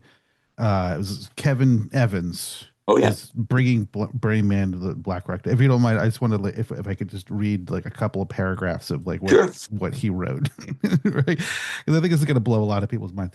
Um, well, I'll just read the whole thing. It says, Bringing Burning Man to the Black Rock Desert by Kevin Evans. Labor Day weekend, 1989. I, with my roommates P. Siegel, Don Stott, and Cynthia Kolnick, attended a wind sculpture event in the Black Rock Desert sponsored by the creative collective Planet X in Gerlach, Nevada. We constructed and hauled a lightweight mobile canopy bed sculpture on top of a tiny sedan out to the remote, inhospitable area in Nevada. The surreal locale combined with mobile sculptures was both incredible and inspiring. That weekend was one that had a great and lasting impact on my life. I never wanted to leave. The desert attracted and stirred me. I knew I had to go back. When I returned to the Bay Area and started my final year at art school, I rallied a few friends and schoolmates around the idea of planning a Labor Day weekend trip to the Black Rock Desert. I had been reading essays by Hakim Bey, everyone says Hakim Bey, and Yeah, his ideas struck a chord. At the time, I was experimenting with the technique of forcefully augmenting or destroying parts of my artwork as a meditation on impermanence and flexible reaction to sudden change. These concepts fuse into a plan to generate a creative, temporary incident in the Black Rock with a central theme: the ritual destruction and immolation of sculptures and art constructed for the event, with the peculiar empty location as a stage set. For an insolvent, young, and naive art student, this vision seemed far too grand and expensive to accomplish alone. I decided to present the scheme as a Cacophony Society event, a zone trip, to fellow cacophonist John Law. Other members of the group were later recruited, M2, or Michael, Danger Ranger, and logistical planning commenced. A few months from the target date of the expedition, many of us from the Cacophony Society attended what was to be the last Baker Beach burn of Burning Man in San Francisco. Fortunately, via the intervention of local authorities, the monolithic figurine was not razed. Amidst chants of "burn it anyway" and pagan-like drumming, a few of us cacophonists, including Miss P and Dawn, thought it'd be a great idea to invite the architects of the wooden construct along with for our voyage to the bizarre setting, making it the biggest, most elaborate piece of firewood, a glorious conflagration. sure. Yeah, Yeah. fits. Yeah, fits. Yeah, Kev, the first time I ever heard anybody ever say the words "we should bring this thing to the desert" was when we got shut down on Baker Beach when Kevin said it out loud. I'd never heard it mentioned before, and we had meetings with also the Planet X crew, Mel Lyons, or Mel Function was his art name, and John Bogard had been doing stuff out in the desert for a long time. We were aware of that. We were totally aware of that. I had been to the desert before myself with friends from work, from a sign company I worked for, American Neon Sign Company, Steve Yonkman and Bobby Brannon and Steve's girlfriend, Terry, I can't remember her last name now. Hmm. So I had been to the desert before myself. Kevin had been out there in '89 with P and Cindy, and Jerry James was on that. Jerry James was on that trip as well. And so they Hmm. were aware of the desert. And so, like a lot of great ideas, there were a lot of cosmic synchronicities, or whatever you want to call them. And so Kevin, mentioning that idea, it was like a light bulb moment. Everybody's like, well, yeah, because what are we going to do? We're shut down on Baker Beach. What are we going to do now? And so Kevin and I listed the event in the newsletter, I think in March or April of that year. And they're like, we're planning, and we started planning the actual logistics of doing a run to the Black Rock Desert. And so, and then we did, and we collected some information about it, talked to other people about it. Kevin had the idea originally, and I'm like, fuck yeah. I mean, I've been out there. That's a great place. It's hard to describe. I mean, we were so excited when we both talked about the Black Rock Desert. When I first realized that they had been out there and he realized I had been out there, we started jumping up and down like little kids Wasn't and saying, Larry we have kind to of do like something. reluctant to the whole idea of going out to the Yeah, Black Rock? he didn't really like the idea, but he was broke, out of money, out of time, and had little. It's like we were suggesting it, and it's like we either do it or not do it, right? Because he was dead in the water, literally. Jerry and he had a falling out over Larry doing something, and Jerry, stand up guy, and whatever. I mean, it's a personal situation that arose. It was really ugly, and Jerry dropped out of the entire thing. He had been supporting the entire thing financially. He literally paying for the wood. He had a tiny fucking apartment and a garage, which he ran his small carpentry business out of. And so he was getting really a lot of pressure and not feeling like doing it anymore.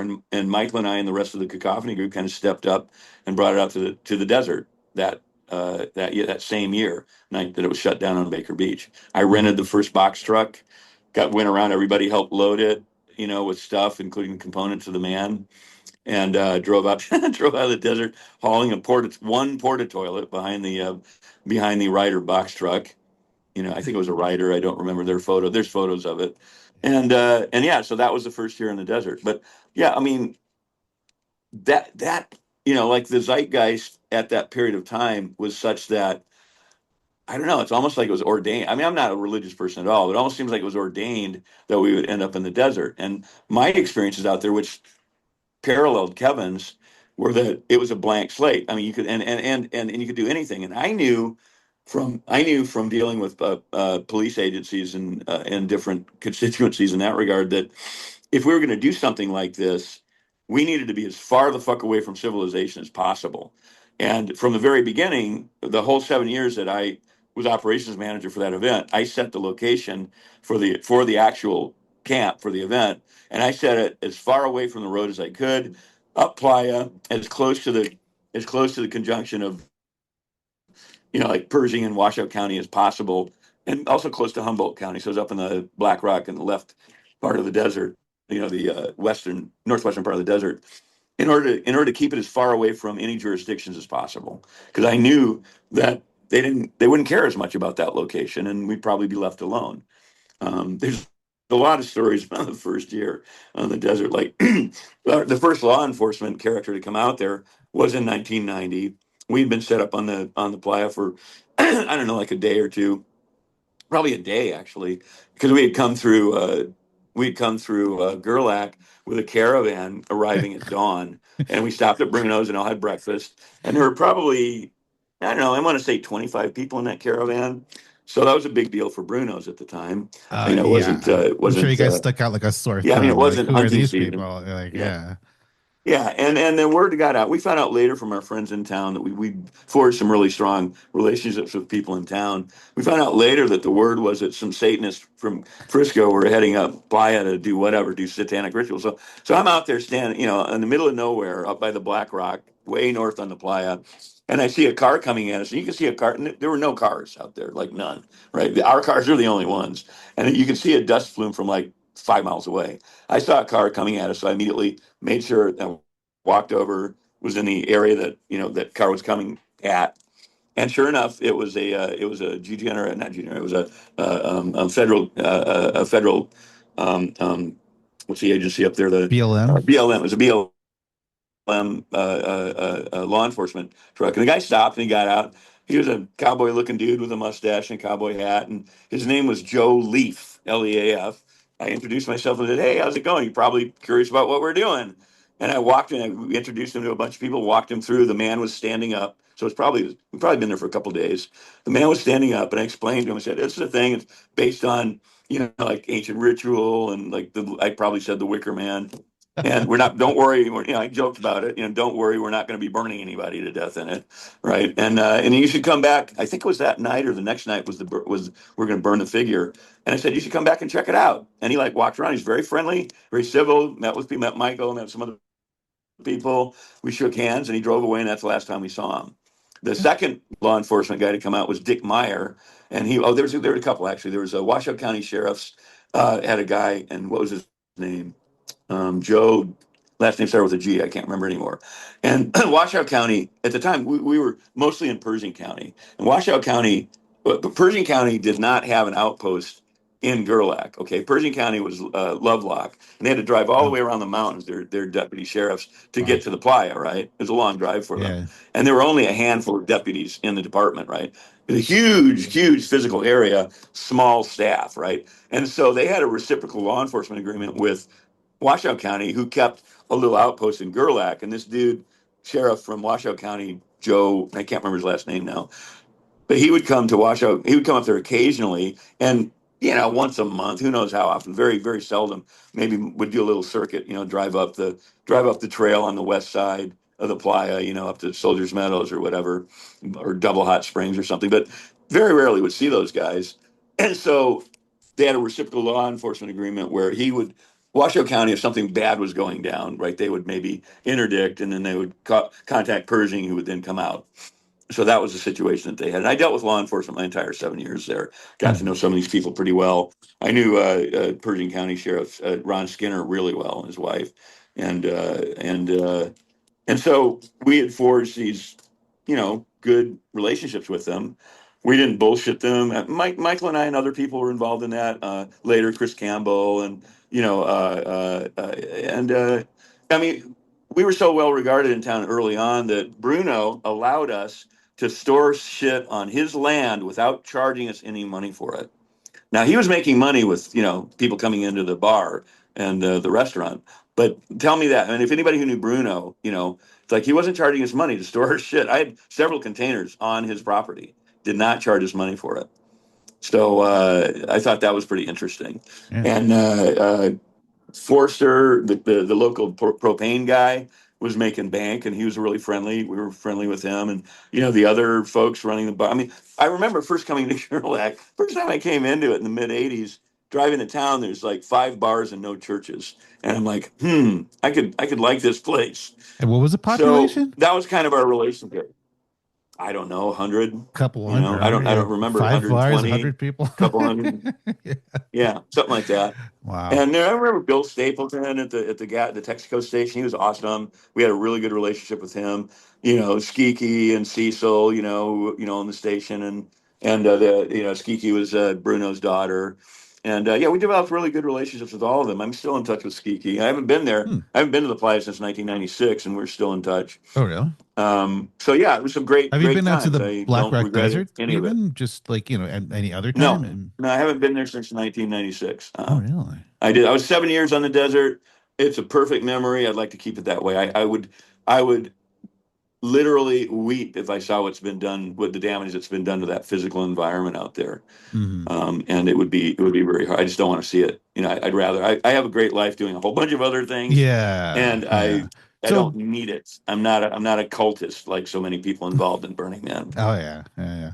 So 1990 to 1996, I mean, the days, so what did this 7 mean years. for, yeah, but what did this mean for Cacophony, like back in San Francisco? Like, so I interviewed Miss P, who's going to come out in a couple of months, but I don't know. She was saying that, like, that she could sense, like in 1907 Golden Gate when they had to have like the meetings, people get like after the, 1990 and, people came back. Hmm. She said just kind of like sucked the oxygen out of the room, or it's just like everything was just Yeah, all kind just like of. Burning Man. Sure. Sure. I mean, the first 3 years on the first 3 years on the desert were cacophony events, literally. The entire input, like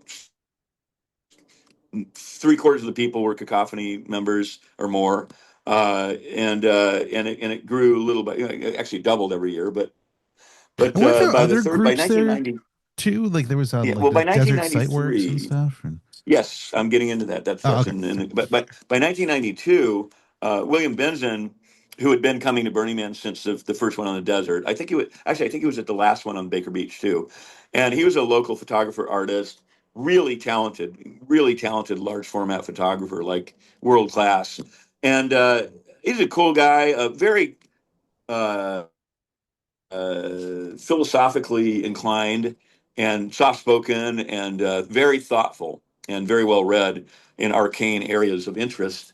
And we got to be friends. And he had this idea from the beginning, this thing he called Desert Site Works, and he conceived of it. He conceived of it as a in partnership with Burning Man to some degree, and he talked to Larry a lot about his ideas for Desert Site Works, and he developed this whole concept about artists creating their own environment in a temporary setting, kind of in tune with the temporary autonomous zone concept. And oh, there's another aside here, a woman, which I'd like to just go off on for a minute. Carrie Galbraith, co-author of our book and an OG cacophonist, she came up with a concept through her interest in Russian fiction and film of the zone trip idea, which he got from Andrei Tarkovsky's movie, The Stalker, which is based on a science fiction novel written by Boris and I forget his brother's name, Strugatsky, the Strugatsky brothers. And it's a really interesting story about how some weird, unknown alien craft landed on the planet at some point, and they occupied this whole area that people couldn't really go into because of some unknown force. And then they sort of left, just sort of leaving their detritus, random, haphazardly and randomly, like a roadside, like they stopped at a roadside place and just left their garbage, basically. And then after they left, human beings that would try to go into the zone, it was called the zone. Some people would just die randomly. They couldn't make it through. Other people would go in and they'd come back with some object that they came from the zone that was made of some horror, some whatever. I mean, really wealthy. It made them wealthy or changed their lives in some incredibly positive way. So it became a thing trying to go into a zone. And in the zone, the idea was anything could happen. Physics didn't work the same way that it did in the real world, and you just didn't know what was going to happen to you when you go into the zone. That was kind of her basic concept extrapolated from the story and then the movie, and she incorporated this into her whole cacophony career, as such as it was, and she was very involved, did a lot of events, really brilliant gal, really wonderful friend. And she's the one who brought in all the artists, Kevin Evans and Vanessa Coomerly, and a bunch of the other artists that became involved with Cacophony in 1989, 90. But anyway, so this whole concept of the zone was very powerful. And then with the Desert Site Work, see, a lot of stuff happens concurrently, not necessarily with the individual authors knowing about the other authors. You know what I mean? If you like really yeah, study history carefully, yeah, ideas that become pivotal or instrumental in a cultural progression, a lot of times a lot of people kind of have the same idea at different parts around the world without being connected necessarily. And so there's something to that theory, and because Hakeem Bey came up with this temporary autonomous zone theory, which Kerry was unaware of when he was writing papers about it before he published the book Taz. I think he published it in '92. I'm not sure, but he'd written stuff about it beforehand, which you could have read about. Kerry came up with her concept in '88, and we did the first zone trip to which was to Los Angeles of all places, which is a zone. If you know Covina, Los right? Angeles, Yeah, we did the first zone trip in 89, I want to say. Was it 88 or 89? Anyway, we went down there and we did a second one, and then the third one, and then the fourth one was the Black Rock Desert. It was literally called, the San Francisco Cacophony Society Zone Trip Number 4, Bad Day at Black Rock in the newsletter. That's what it was. And so Carrie needs, I mean, like a lot of women involved in this whole progression in history has gotten very little traction for her involvement. She passed away tragically a Oh, few yeah. years ago. Oh yeah, it was really sad, really heartbreaking. But I mean, I wrote a memorial for her that's it's the front plate in the second Yeah. edition, the paperback edition of our Was she book.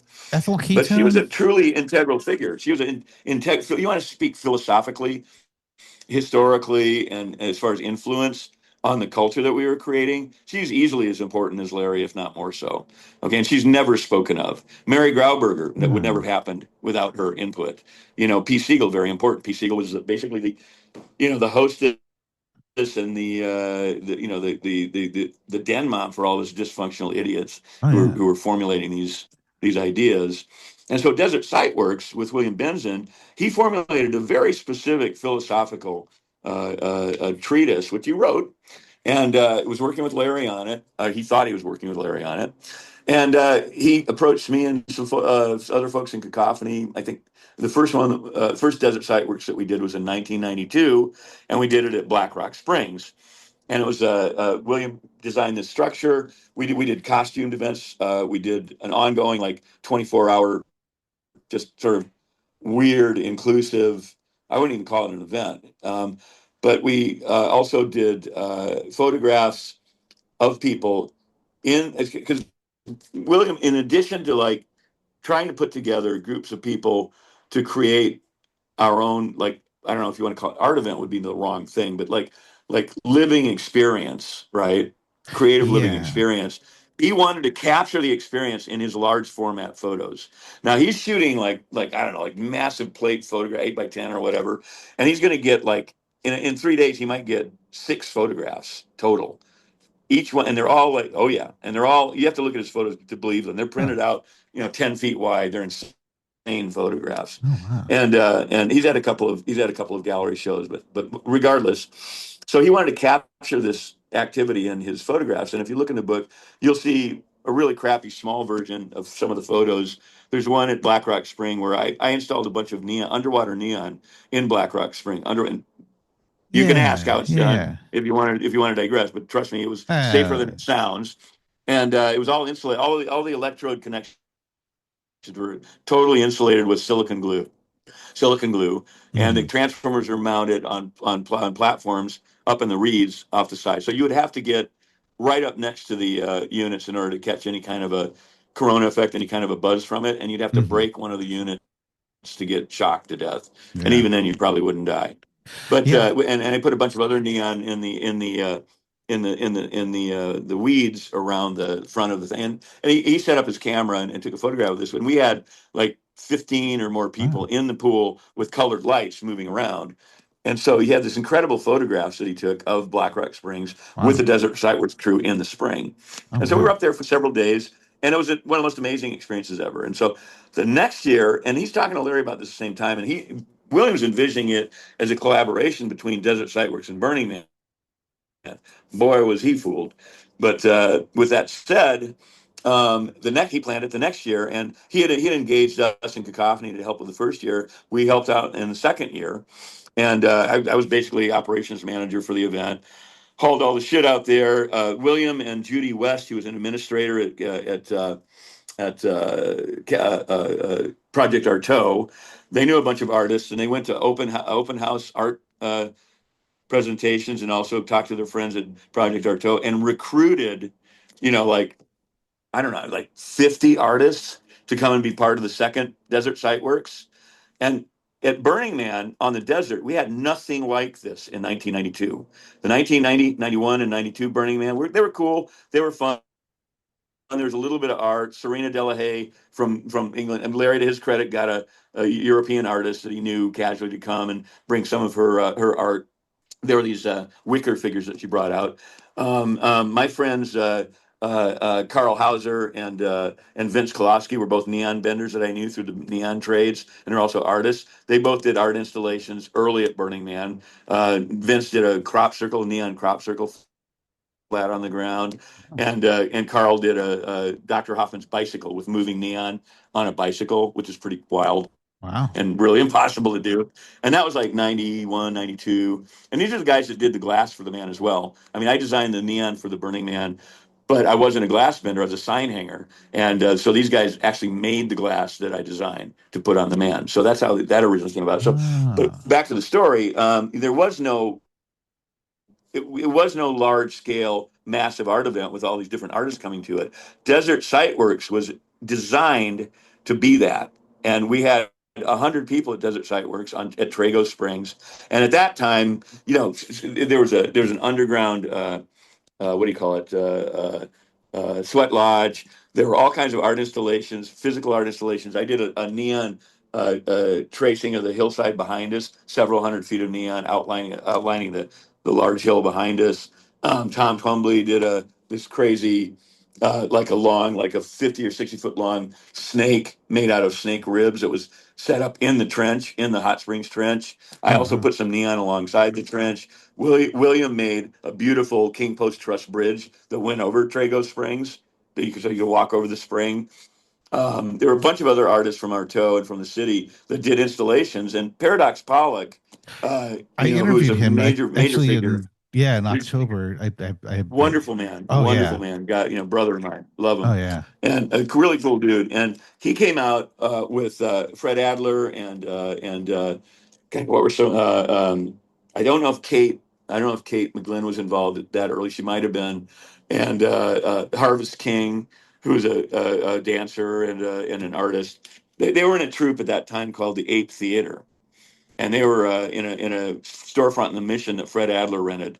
And so Ape Theater came out to the 1993 Desert Cypress at Trago Springs and did like a 20, or was it 40, a 48 He hour said 48-hour immersive. performance. Yeah, life cycle Yeah, from that's right. A conception 48 to hour death. Yeah. immersive.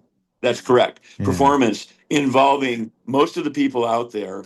And it was phenomenal. I mean, Pepe Ozan was involved in that troupe and later went on to great prominence at Burning Man. So this is going on at the Desert Sightworks. It was mind blowing. It was one of the five most amazing things I've ever been involved in my life, which is saying a lot. And basically, that was in summer solstice of 1993. We invited all of those artists to come out to Burning Man 4 months later, all of them. And they literally picked up Desert Sightworks, moved it to Burning Man. Larry Harvey had very little input on this, actually none. And they basically moved out to Burning Man. So if you came to Burning Man in 1993, you were basically involved in a Desert Sightworks event that had partnered with Burning Man, brought all these artists out to join the handful of artists that were there. And the Cacophony Society early on, we never identified as an art group. We did not identify as artists. There were artists in the group, but it wasn't conceived of as an art group. It was conceived of Cacophony was like the Suicide Club was conceived of as your life. I mean, this is actual Hmm. a living creation of culture, not art. We weren't in Yeah. that box of art. But art got involved in Cacophony when Carrie Galbraith brought over her friends from the Art Institute, from the CCAC, the College of Arts and Crafts, and from the SFAI that she knew. Those people came over, and then Cacophony had more artists involved in it. But Burning Man as an art event really, truly took off in 1993, and that was like, I would say 70% the input of William Binzen and the Judy West and the Desert Sightworks crew. And this is almost entirely forgotten history. It's still, you can find it. It's out there. There's some stuff online about it. Some people have read it. But what happened was, and I was involved in operations at the time, wasn't paying attention. And after the first two Desert Site Works, I just dropped out of it because my duties with Burning Man were increasing. Michael and I were both involved in it quite a bit. We put our business on. We had a sign business that we were involved in with Chris Radcliffe. We put our business on hold for like a month or two while we did Burning Man. And so I sort of dropped out of that whole thing. And Larry took off with the media and theme. We didn't really have an official theme yet, but he had more to do with like being the front man for the event, I guess you would say. And so he was working with William, and he basically took all of those ideas, all the philosophy, all the written concepts that Binzen had, took them for his own, and kicked Bill to the curb. And he was forgotten and for years slandered. And a lot of people involved in the later iterations of Burning Man who would hear about William Benton, they go, "Oh, who's that crank?"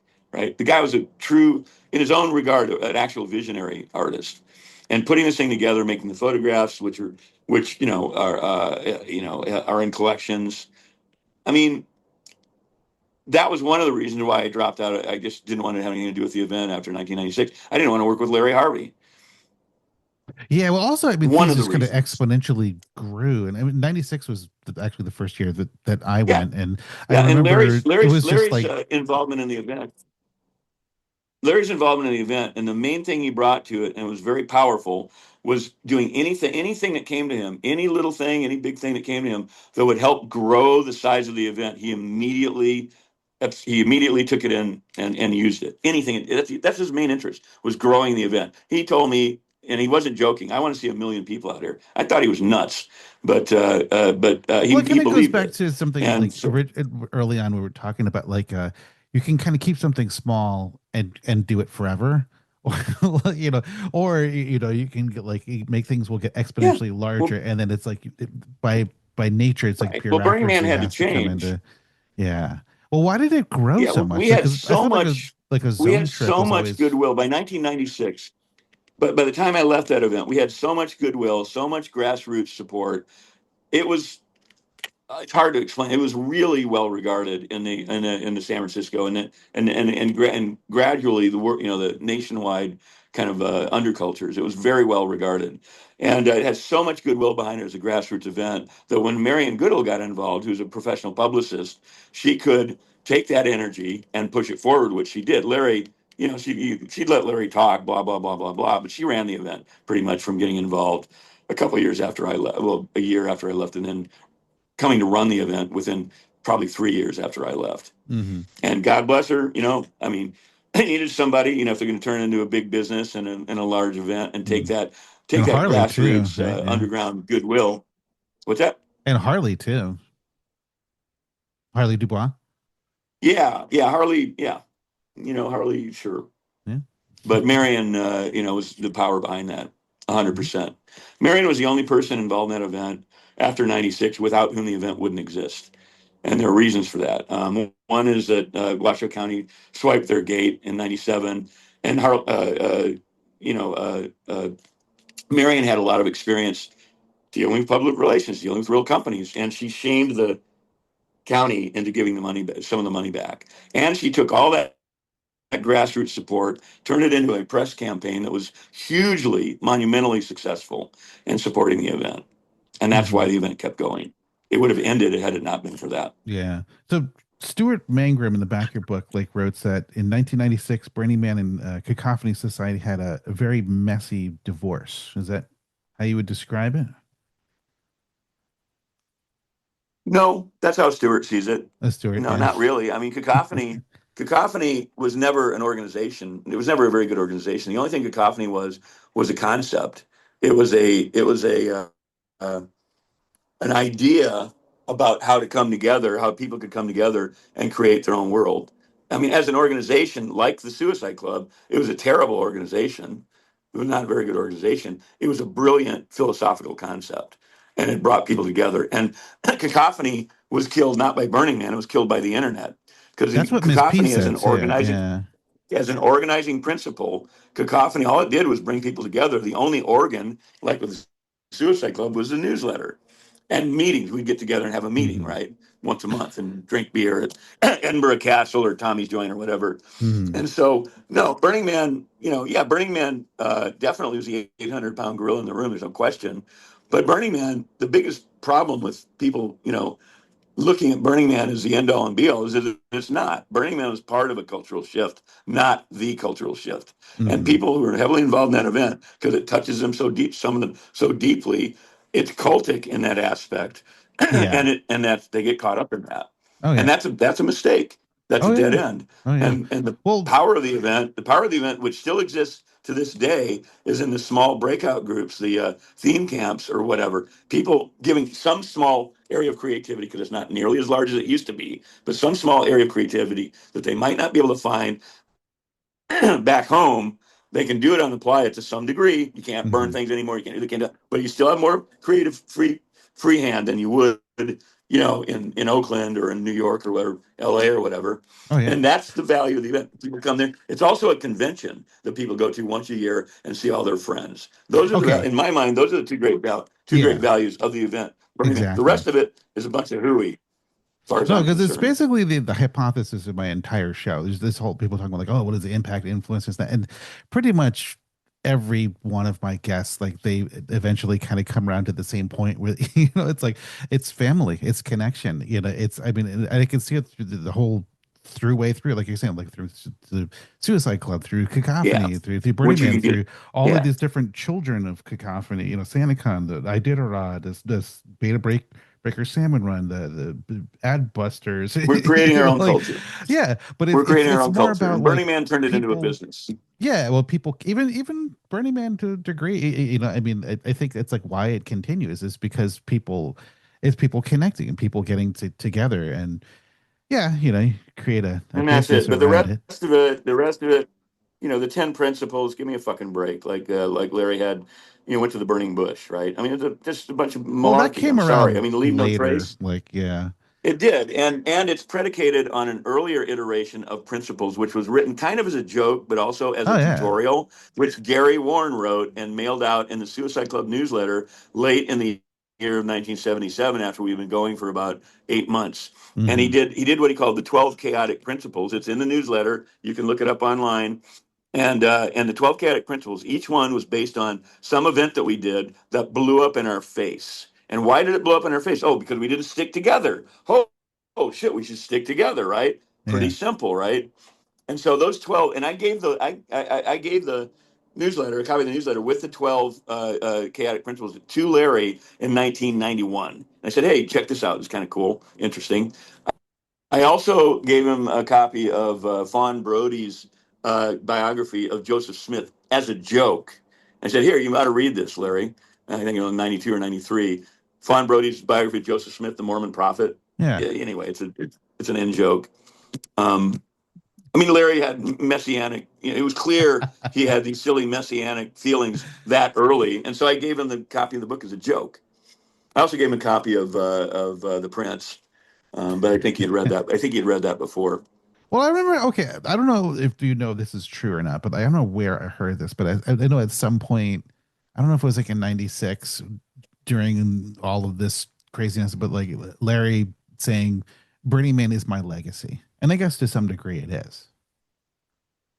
Yeah, You think that's how to like how some he kind of degree, saw it? it's the better parts of Burning Man are the legacy of a lot of people. The better aspects of the event are the legacy of a lot of people, which is what Larry always missed, which made him not part of the community. Right? I mean, he had this, and he wasn't.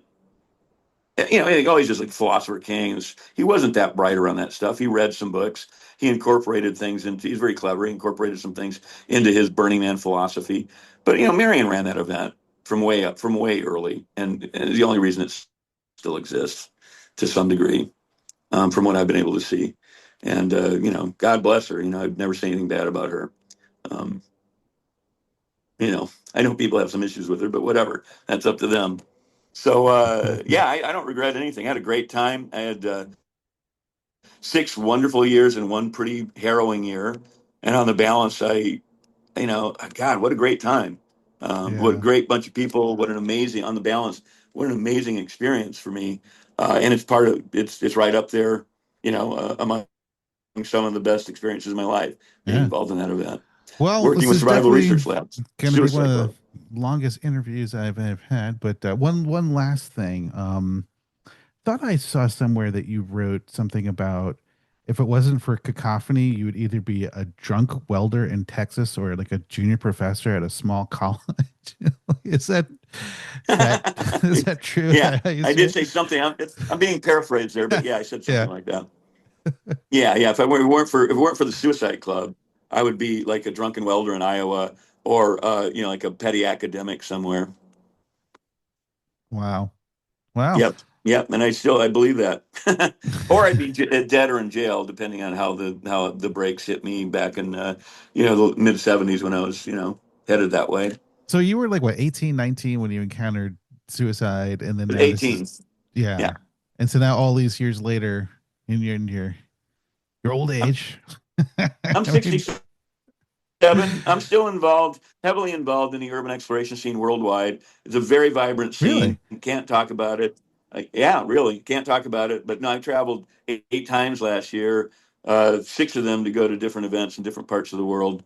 And Yeah, because another locally, there's a lot of thing, stuff going. yeah, that Benjamin walks, the caveat magister, he was telling me about like the, Yeah, I know Benjamin. yeah. So I guess even nowadays, today in San Francisco, there are these kind of like suicide society like esque kind of groups, but they're like they're very kind of private. They don't even want to be like talked about. They're very private. Yeah, Yeah. I can't. I don't know. I don't know. I don't know. Never heard of them. But no, there's a lot of stuff going on in the underground.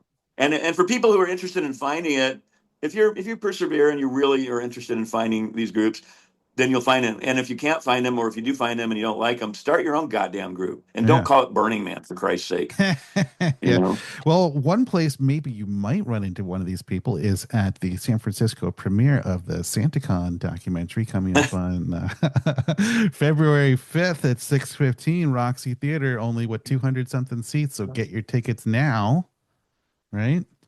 Or Yeah, yeah. stream it Thanks for pimping online. it out.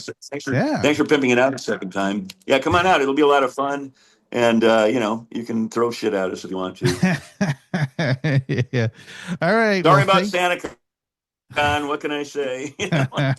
never apologize. Well, thank you so much. This has been a wonderful interview. All right, Andrew. Yeah, thanks for having me. All right. I'll have my attorneys contact you later. Sure. Thank you for listening. If you enjoyed this show, please subscribe, rate, and review it on Apple Podcasts, Spotify, or wherever you listen. The more reviews the show has, the more likely it will even appear in search results. Also, please tell a friend and share this show with anyone that you think might like it. Word of mouth reaches quite far, especially in the Burning Man community. If you would like to contact us, please send an email to shadowofthemanpodcast@gmail.com. You can also follow Shadow of the Man on social media at Facebook, Instagram, Blue Sky, X, and YouTube.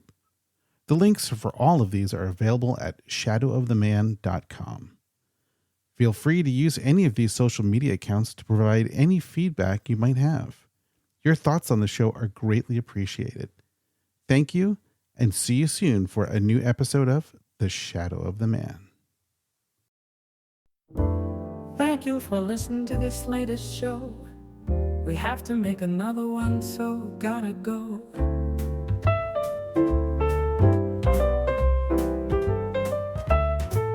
Don't worry, for next month we already have one in the can. Very soon you'll be listening to a new Shadow of the Man.